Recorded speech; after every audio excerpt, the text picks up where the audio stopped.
and welcome to Joy in Our Town today. My name is Emily Young. On today's program, we're going to be talking about seniors and caregivers, and joining me for today's program is Sue Salach, who is president of Aging Info USA, and she's also an author. I've got two of her books here, but she also writes bi-monthly columns as well. Mm-hmm. All right, Sue, tell me a little bit about yourself. Well, I have worked in the geriatric healthcare field for almost 20 years now, and several years ago I was the caregiver for my grandfather. He had moved in with us and we were caring for him, and I'd always been helping other people and was really just excited to always help families and to do public speaking on different topics related to aging and caregiving. And it's really interesting when you are doing something like that and helping people and you know, just really giving them some information and resources and advice, and then all of a sudden it's you. Right. It was so different, and so I really now have made it my life's passion to really get out and educate people on caregiving and aging issues. And one of those was at the end of my grandfather's life. I wrote the book Along Comes Grandpa, and I have a copy of that here. My first book, and it's all about me working in the field and helping people, and then all of a sudden being there to care for my own grandfather and sharing my story of what that was like and how difficult it was, really the good, the bad, and the ugly of it, so people know that they're not alone, and then also giving tips for people of where to even start, because it's really overwhelming. So let's talk about that for a little bit, because I think when we're faced with those decisions to make, okay, we have a loved one that may be getting older and maybe they're not taking care of themselves as well as they should. Right. Maybe we're stopping by the house, but we're finding that they're needing more and more help. Right. How do you decide where to go from there? Well, I think really, first off, educating yourself on what is out there and what's available is the key thing, and really, you know, looking for resources to help you to go and approach your parent, your relative, whomever it might be that you're helping. You know, it starts with little things, maybe helping with grocery shopping or taking off work to go to doctor's appointments. And then all of a sudden you see it's starting to progress a little bit more, that a lot of your time is being spent, you know, just dealing with different issues, whether it's a house that's also aging along with your parent and fixing those things up, and then, you know, memory issues, and being proactive about having those conversations. And they're very difficult conversations to have. Right. People don't know even where to jump in, and the reality is you just jump in and say, you know what, let's be proactive about this. And one of the things I've always encouraged family members to do is to really empower their family member to make those decisions for themselves. My own family I've spoken to and said, you know what, here's the thing, let's make a what if list. What if something were to happen and you needed rehabilitation, or what if something were to happen and you needed maybe skilled nursing care? Let's go and look at those different places and really investigate some things that are out there and make a list for yourself, so that if ever there was something that happened and you ended up in the hospital and you weren't able to make decisions for yourself, we would already know what decision was made, and it empowers that person to make their decisions. I think a lot of times people see it as, you know, oh, I'm parenting my parent. Well, not really, because they're an adult. They've parented you, they've lived a full life, and you need to take that into account, but you also need to be a little bit more assertive in helping them to make decisions for themselves and say, hopefully we'll never have to use this list. Hopefully we'll never have to look at any of these things and everything will go exactly how you plan for your life.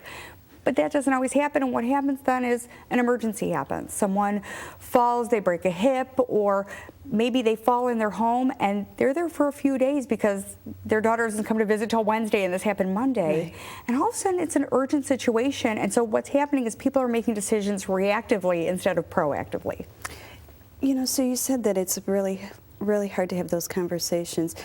Do you tell people to start those earlier rather than later? I'm thinking, you know, starting that conversation with your 80-year-old mother, she's going to react differently than if you had asked her when she was 60. Right.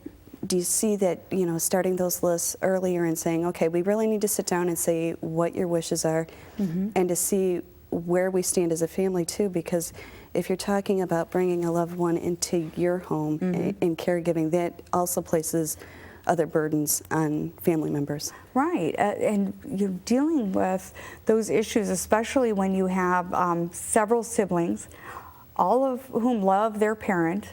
Maybe there's one who said, you know what, I'm going to take this on and I'm going to have mom or dad come live with me, and the other siblings agree.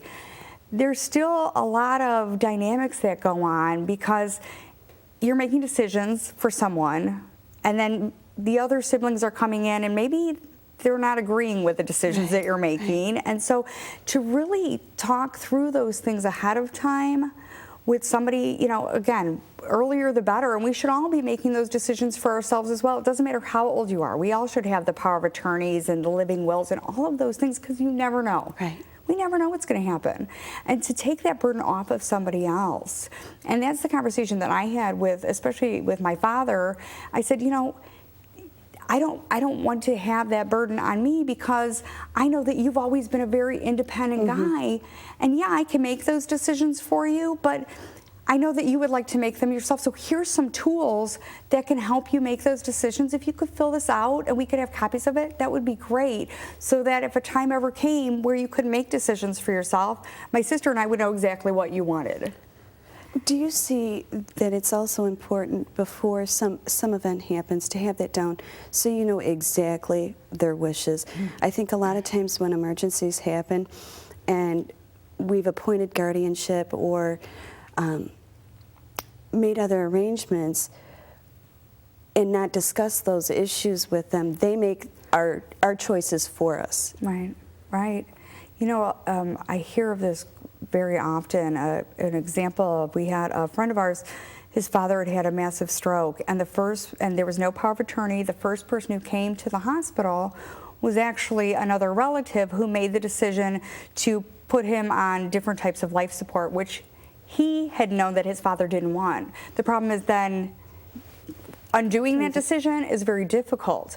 So being able to sit down and say, this is what I want, and telling people, I would say, tell people. Okay, you have it written down, now you have to tell people that that's what you want.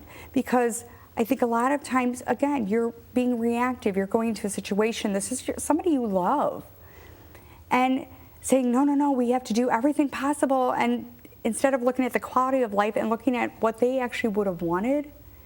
And it's very difficult, again, but it takes a little bit of that off to say, you know, mom wouldn't have wanted this, so we're not going to move forward with this type of procedure. Let's just keep her comfortable, maybe bring in hospice care, or, you know, let's just move forward with this and not with this piece, because these are the decisions she made. She wrote them down, she talked to all of us. And again, they're difficult conversations to have, but we need to have them. What should everyone look at? What decisions should be made known to your children or to someone who would step in to take care of your medical? What all are financials in there as well? What all do they need to consider? Well, I think all of it. And also, you know, when someone is picking somebody to be their power of attorney for health care, let's say, they really need to also make sure that that person is in line with what they want. I mean, I've, you know, had the conversations with my family that it's okay if I'm not that person. You know, I'd be happy to do that and be that person for you. But if you want to choose somebody else because you know that they'll make certain decisions that maybe you think that I'm not able to do because I'll be in that emotional piece of the moment, because it is hard, even if you know what that person wants. Still, it's somebody you love. Right. So maybe even taking somebody who's maybe a little more removed. For example, my power of attorney is my husband, but then it goes to actually a friend of mine who I know could come in, take control of the situation, and make the tough decisions instead of another family member, because again, they'd be really caught up in the emotion of what's happening. Finances are huge. Looking at where is everything? You know, where are all these accounts located? Having somebody else on that account, because if something were to happen, you need to have access to those finances. And that's just a lot of stress and a lot more paperwork and red tape to go through when you're already in an overwhelming situation. And again, it's empowering older adults to make decisions for themselves proactively. Now, Sue, I know a lot of times too, as children, we would make different decisions